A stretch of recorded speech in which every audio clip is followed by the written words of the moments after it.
let's jump in, Josh, and talk a little bit about, what do we look for when we're buying a business? So we're buyers. We're out there proactively buying. Let's start with, what do we look for when we're buying?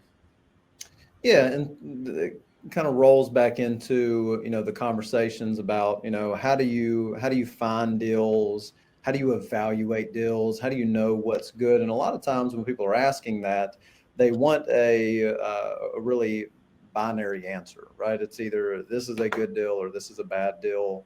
But the truth is, what is a good deal is going to be relevant to what your strategic goals are for your company.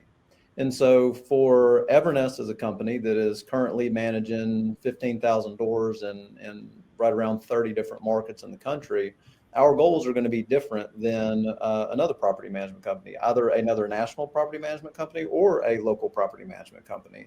And so determining what is important to you is critical. But for us, a number of the things that we look at, one, we are interested in, the market itself.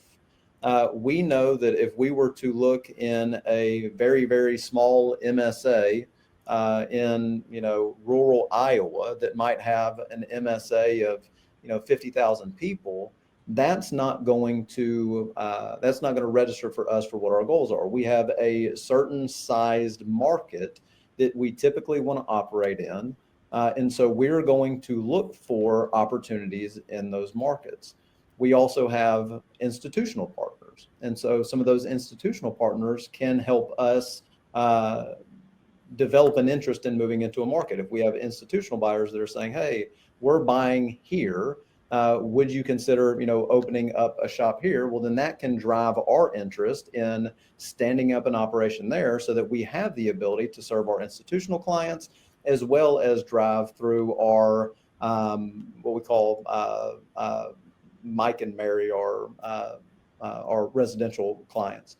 And so when we're going that direction and we're looking at the different opportunities, MSA size is usually going to drive a lot of those decisions in terms of markets of importance. But it's also, where are we? So we're headquartered in Birmingham. We're in 30 different markets. We currently go as far west as Tucson.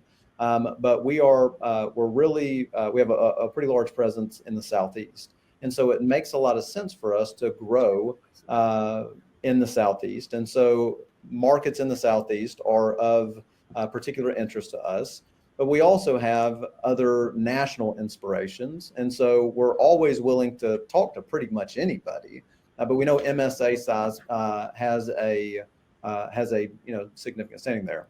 Along with that, and along the same lines, is just strategic importance. For us, just because it's a large market, you could look at somewhere like a Dallas and say, Dallas is a very large market. Clearly it is. You can look at a Las Vegas. You can look at a New York City. But just because it's a large market, just because New York City is home to however many millions of people it is, that doesn't mean that it's strategically important for us. It may be strategically important for somebody who is already operating in the Northeast that wants to expand into that market, but for us, it may not. So whatever is important to you is something that you really need to pay attention to, and that's obviously going to be driven by you and your executive team and your strategic goals and where you want to be, where you see yourself on your roadmap. And then we look at pretty simple things like, what is the average rent? Typically, most people, there's flat fees definitely are out there, but the overwhelming majority of people charge a percentage of rent as their management fee. And so the market rent, depending on what the market rent is, can have an effect on what the value of the company is, because the higher the rent, the higher the management fees, the higher the management fees, the higher the revenue, and so on and so forth. But also you can take advantage of rent appreciation. And so we do look at things like market rent, and there are many others. What are some things, Matthew, for you that really pop out when you're thinking about an opportunity? And we can think back to some of the deals that we've done in this past year as things that kind of stood out to you as, hey, that's somewhere I really want to be. Yeah, this actually gets into Travis's question. Travis says, when you acquire a PM company, do you ever consider, or do you currently keep the owner operator on staff? if that is their desire. So I think this gets into just strategy, right? Like we typically don't. We have kept people, we have team members right now that were from businesses that we acquired. We don't generally keep the owner operator. One of the things that we like to find are operators that are either getting out of the business or somebody that is retiring. And so that's a strategy, right? Like there's a lot of national brands that are out there wanting to acquire owner operators.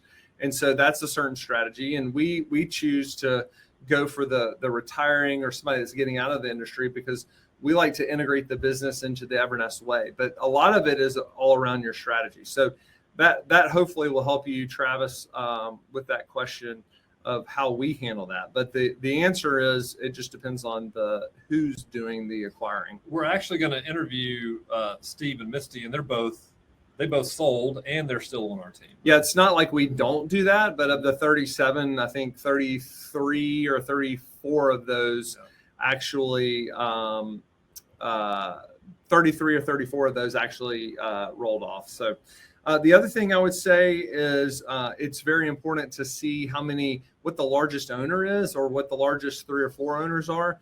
One of the things that we're focused on is making sure that that there's not a lot of client concentration. And so when you have client concentration, so let's say one owner makes up 20% of that portfolio.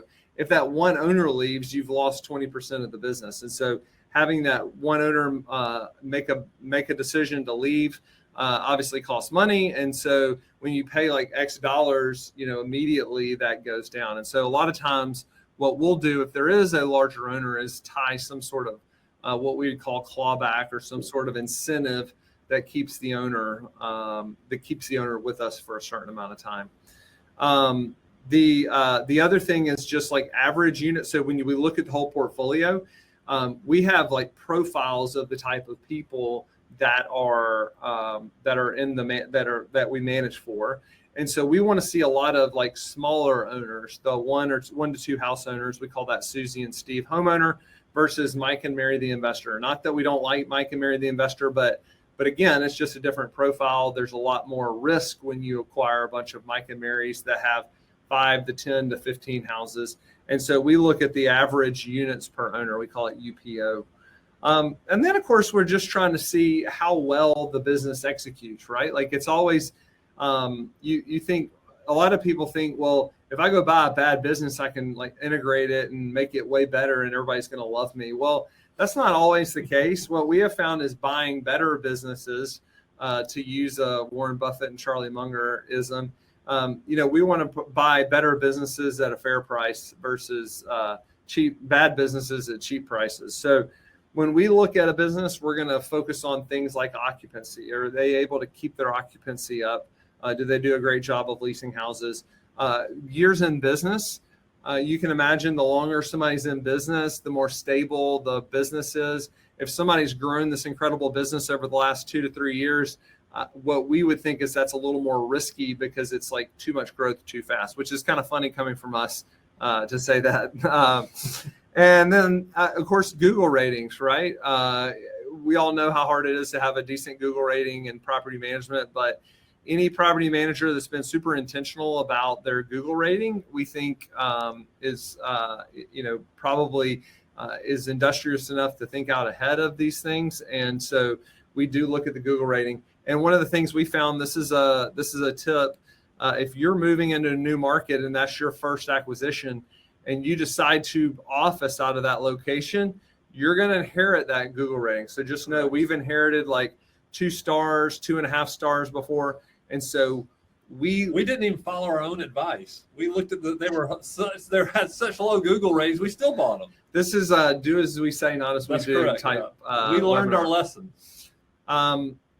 So this information that we gave you, I actually have it pulled up from our what we call investment committee spreadsheet.